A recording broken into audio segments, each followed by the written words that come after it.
Jadi, apa sih virus corona? Kalian pasti sudah mendengar tentang coronavirus.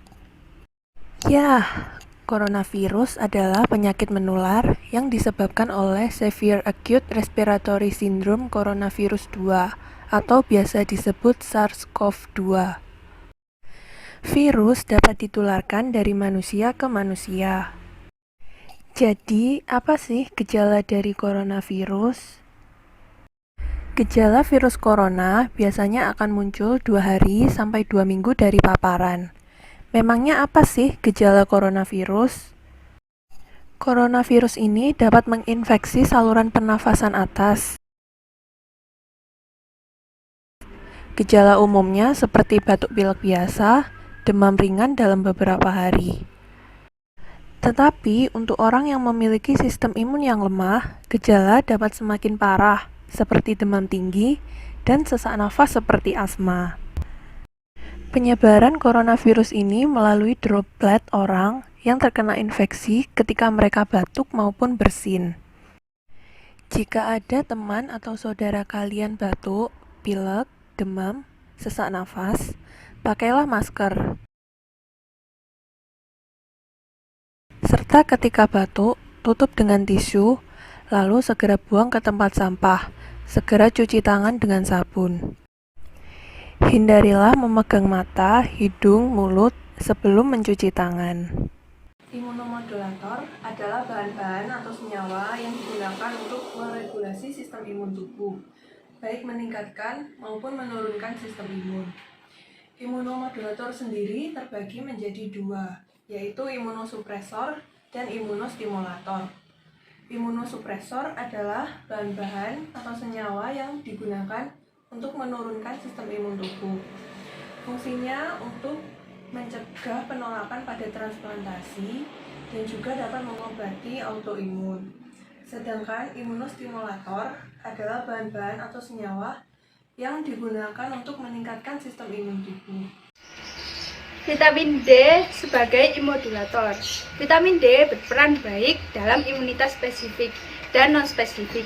Beberapa di antaranya yang sudah diketahui adalah berperan dalam barier fisik, imunitas seluler yang alami, dan sistem imunitas adaptif. Vitamin D mampu mempertahankan tight junction, gap junction, dan underhand junction. Vitamin D meningkatkan imunitas seluler alami melalui induksi peptid antimikrobial, yaitu kataceladicin dan LL37, 125 dihidroksi vitamin D dan defensin. Katekalicidin memiliki aktivitas antimikroba dengan spektrum luas, termasuk bakteri gram negatif dan positif, sebagai virus dan jamur. Peptid yang berasal dari host tersebut akan membunuh patogen dengan cara melubangi membran sel dan menetralkan aktivitas biologi endokrin yang diambil patogen. Vitamin D meningkatkan imunitas seluler dengan mengurangi kejadian badai sitokin yang diinduksi oleh sistem imunitas non-adaptif.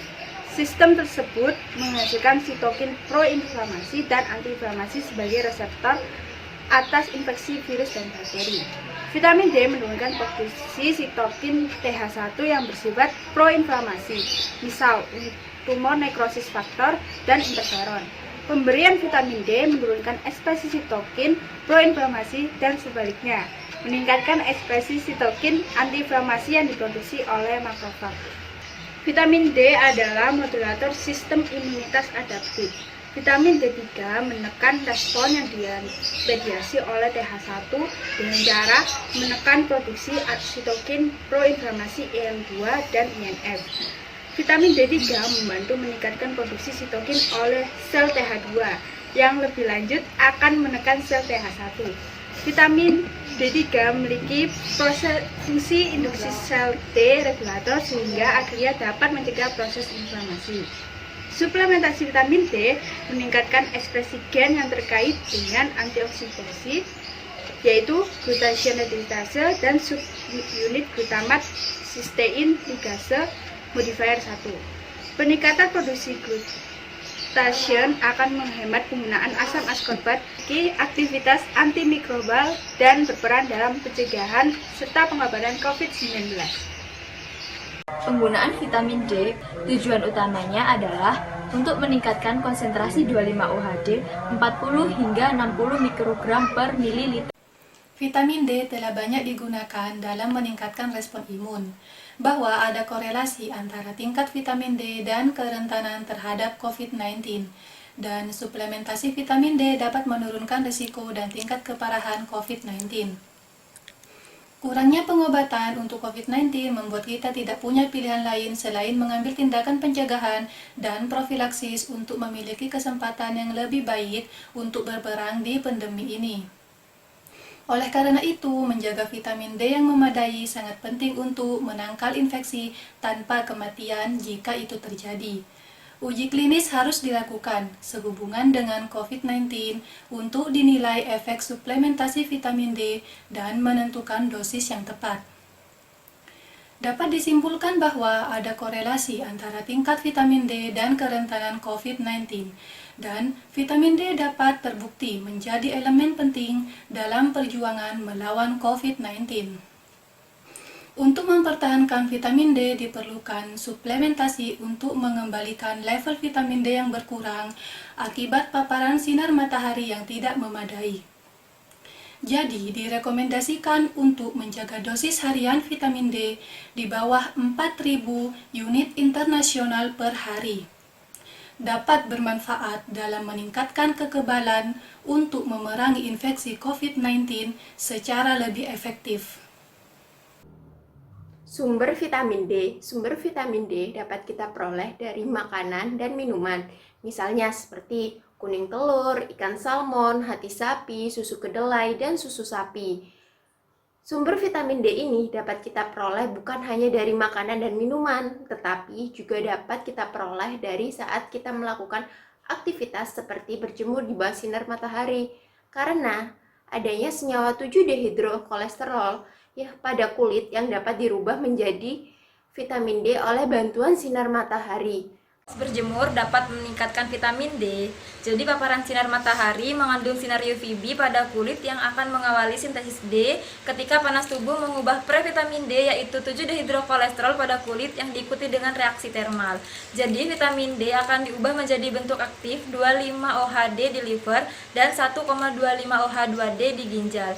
Dan waktu yang baik untuk terpapar sinar matahari yaitu dimulai dari jam 11 sampai jam 2 siang dan dapat dilakukan 5-30 menit setiap 2-3 kali per minggunya. Dan ketika sinar UVB memuncak dan relatif stabil, maka waktu untuk berjemur dapat semakin singkat. Dan kebutuhan vitamin D pada tubuh dapat dipenuhi sebesar 80-100% oleh vitamin D yang disintesis pada kulit ketika terpapar sinar matahari secara langsung. Jadi dapat dikatakan berjemur dapat meningkatkan vitamin D ini adalah fakta, bukan mitos. Jadi sudah diketahui kan bahwa vitamin D penting untuk kesehatan tubuh. Namun penggunaan vitamin D yang secara terus-menerus tanpa anjuran dokter dapat menyebabkan efek samping. Efek samping dari vitamin D ini adalah hiperkalsemia atau yang biasa disebut dengan kadar kalsium dalam darah yang tinggi. Kadar kalsium dalam darah yang tinggi dapat menyebabkan efek samping yang tidak menyenangkan, seperti gangguan kerja ginjal, tekanan darah yang tinggi, pusing, mual, dan muntah. Selain itu juga, efek samping dari vitamin D juga dapat menyebabkan osteoporosis.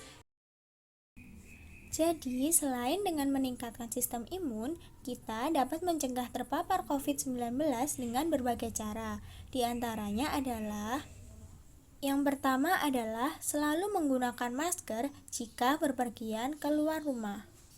Selanjutnya yang kedua adalah selalu rajin mencuci tangan. Berdasarkan Badan Kesehatan Dunia, terdapat 6 langkah cara bercuci tangan secara berurutan, atau dilakukan mencuci tangan selama 20 detik dengan air dan sabun. Kemudian yang selanjutnya adalah hindari kerumunan, dan selalu menjaga jarak dengan orang lain, minimal 1 meter. Langkah pencegahan selanjutnya adalah hindari melakukan banyak aktivitas di luar rumah. Sebisa mungkin melakukan banyak aktivitas dari dalam rumah, kecuali untuk hal-hal yang mendesak.